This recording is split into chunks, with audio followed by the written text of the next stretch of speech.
So early on in the season, our record is not that pretty, but we are learning a lot of things about this team.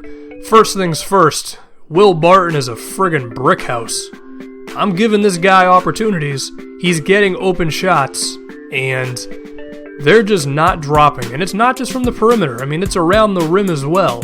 And probably the worst thing for Barton's sake is that he's got two shooting guards behind him, one in Gary Harris, who's shooting the lights out right now. I mean, the second he's open, you might as well just chalk up 3 points. And then KJ McDaniels, who's known for his athleticism, he's making his outside shots as well, and he's always going to be able to be effective around the rim and running the floor.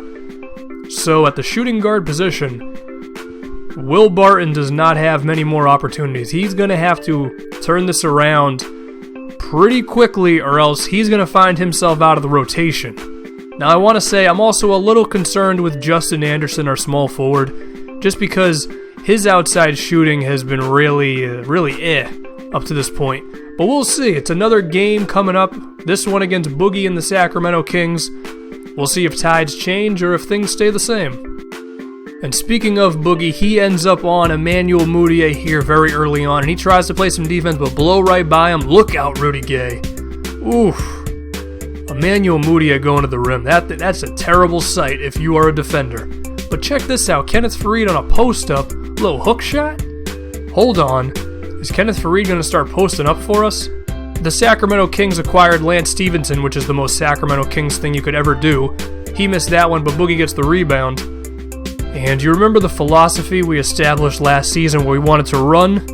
Well, we're still going to do it, and our rookie Nigel Hayes, top 5 pick, he's making me feel good about our backup power forward as of right now. He finishes that one. But then also here, I learned he might be an effective pick-and-roll player for us.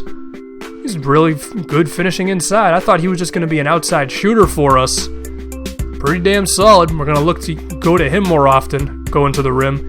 Gallinari, the God, misses that one. Rajon Rondo, who I assume is not going to shoot the ball, so I don't need to play defense on him. He gets to Bellinelli. Marco Bellinelli. He went from a great situation to a bad one for a whole lot more money. Can I blame him? Not entirely. Gallinari tries to score on Lance Stevenson, and maybe Lance played good D. Maybe I just messed up. I don't know. Lance Stevenson chucks up a bad shot. Rajon Rondo, right place, right time. We're down 3 points now, nearly at halftime. KJ in the game. He's going to give it up to Kenneth Faried down low once again.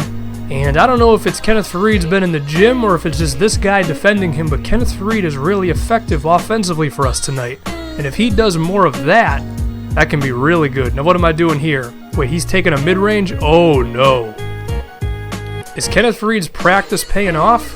He's posting up for us in this game. He's hitting mid-range shots. That's really beautiful, but we can't get a damn rebound. Boogie, why you gotta do me like that?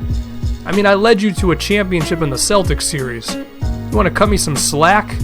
Nigel Hayes, y'all better defend him when he runs up the floor. That seems like it's going to be a normal thing for him. And I get a screen from him here. They decide not to defend him going to the rim. Sheesh. Nigel Hayes, looking like a top 5 pick. Even without hitting those outside shots that I thought he was going to do, he's being effective, making a great pass to Gallinari here.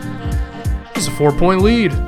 Now, if you look on the right-hand side, Gary Harris trying to continue his shooting streak. That one was off there. And then Rondo has to entrust in Stevenson once again, which that doesn't go well, but DeMarcus being DeMarcus, keeping Sacramento in the game. I'm disappointed in Boogie, man. I really thought he was going to help me out since given the Celtics series. And look at this, Faried again. A bank shot? So Kenneth Faried's hit 2 mid-range jumpers, and he scored twice in the post tonight?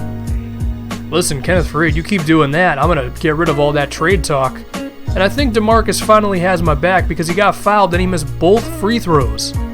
See, I knew Boogie knows. He knows. He remembers the Celtics series. He remembers all the good times we had. He's not going to kill me, okay? Mudiay, I don't know what the hell that was, man. He usually never misses around the rim, but with a minute left, I mean, now's the best time to miss. But luckily for us, the Kings forget that DeMarcus Cousins is on their team. And now we got to call time. Okay, we got to get Gallinari back in the game. I had KJ in there for defense. Got to get Gallo in there. But then the worst thing possible happens. They foul Moutier, which means he has to go to the free throw line. And it happened more than a few times last season where in this situation, Moutier's faults at the line really killed us. But the ball decided to bounce in, which did not happen at all before. So perhaps that's a good thing. Ooh, very nice Moutier. Both free throws? Color me surprised. And really, that was all she wrote in Sacramento. Moutier gave us that little edge we needed at the end. Look at Kenneth Faried, 21 and 12. I mean, Nigel Hayes with 15. And now we're going to talk about some of the things I was concerned with before this game. One being Justin Anderson. He looked more like his old self in this one, running up and down the floor and just being someone who we can look to the second the ball comes off the rim. I mean, you're going to see he just flies down, and he ain't got no problem embarrassing you and putting you in a poster. So Justin Anderson, he looked good in this one. I still looking for his jump shot, but as for my man Will Barton, it is ugly, boy. I mean, he has completely lost the outside shot. He just can't hit anything. I don't think these are blips. Like, this is basically a trend with him at this point. I'm giving him all kinds of opportunities. Now, as for Gary Harris, who was in the lead for the shooting guard race, he didn't shoot well tonight, okay? He got the same shots he's always getting, and they have been dropping for him, but tonight, sheesh.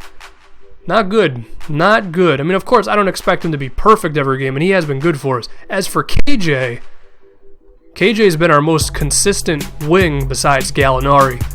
Up to this point, I mean, as you've already seen, I mean, he's already had a couple of dunks this season running in fast breaks.